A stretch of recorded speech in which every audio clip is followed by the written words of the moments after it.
दोस्तों, अगर आपकी पत्नी आपके खिलाफ झूठा मामला दर्ज करा दे दोस्तों, तो आपको पुलिस से कॉल या नोटिस मिले तो क्या करें दोस्तों और क्या ना करें। दोस्तों जय हिंद, नमस्कार, मैं एडवोकेट आशीष मिश्रा। लाइक कर दीजिएगा, शेयर कर दीजिएगा, सब्सक्राइब कर दीजिएगा ताकि ये इन्फॉर्मेशन और लोगों को मिल सके दोस्तों, और लोग भी अपने मुकदमे को, अगर पत्नियों ने झूठे 498A या अन्य तमाम धाराओं में मुकदमा दर्ज कराया है दोस्तों, तो उन्हें बाहर कैसे निकलना है ये वो समझ सके।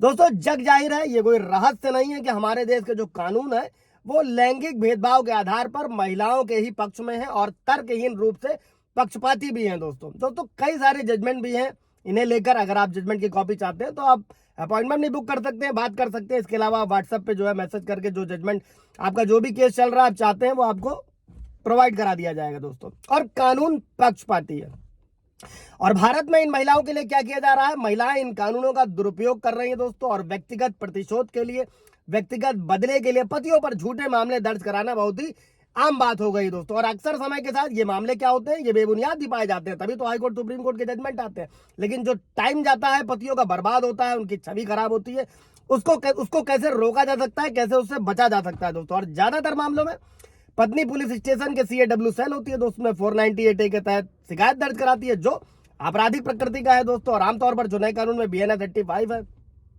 और आमतौर पर इन धाराओं के साथ में अन्य धाराएं जैसे IPC 406, 504, 506, 323 यानी कि छोटी मोटी मारपीट जो नए कानून में 115, 116 है, और इन्हीं के साथ जोड़ा जाता है दोस्तों। और शिकायत दर्ज करने के बाद में क्या होता है, CAW में पुलिस की भूमिका शुरू होती है और आपको पुलिस अधिकारी या जांच अधिकारी से बात करनी होती है, और पुलिस से निपटने के दौरान आपको कुछ क्या करना चाहिए दोस्तों और क्या नहीं करना चाहिए, इसी वीडियो में आज हम लोग समझने वाले हैं। और पहली बात, कभी भी घबराना नहीं है दोस्तों।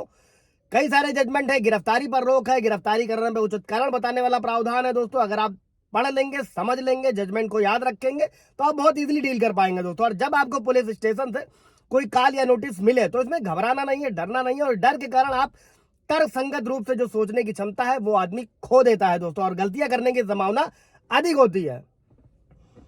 अगला कदम आपको क्या करना है दोस्तों, अपने चरण पर, अपने आचरण पर ध्यान देना, और पुलिस के साथ व्यवहार करते समय शांत रहे, आक्रामक या भावुक तो बिल्कुल भी नहीं होना है, इनसे बचना है दोस्तों। और पुलिस के सामने अपना सभ्य व्यवहार प्रदर्शित करना जरूरी है दोस्तों। अग्रिम जमानत के लिए भी जल्दबाजी ना करें दोस्तों। ज्यादातर लोग क्या करते हैं, पुलिस के साथ बातचीत के शुरुआती चरण में ही वकील की मदद लेते हैं, और इस चरण में वकील क्या होता है, जो संभावित गिरफ्तारी से बचने के लिए पीड़ितों को अग्रिम जमानत के लिए आवेदन करने के लिए लुभाते हैं। कई सारे व्यूवर्स के भी मेरे कमेंट रहते हैं, और हम लोग तो आए दिन चीजों को डील करते ही हैं दोस्तों, जो समय के साथ में अनावश्यक हो जाता है दोस्तों।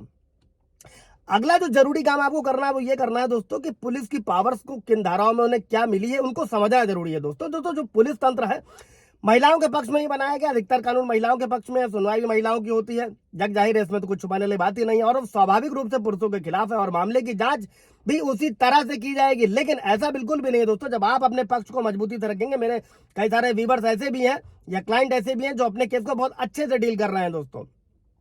किसी भी पुलिस थाने में प्रवेश करने से पहले दोस्तों पुलिस या जांच अधिकारी के जो कर्तव्य है, जो शक्तियां हैं, उसको समझ लीजिए, जो हर धाराओं में मैंने अपने पीछे भी ब्रीफ करके अच्छे से बताया हुआ है।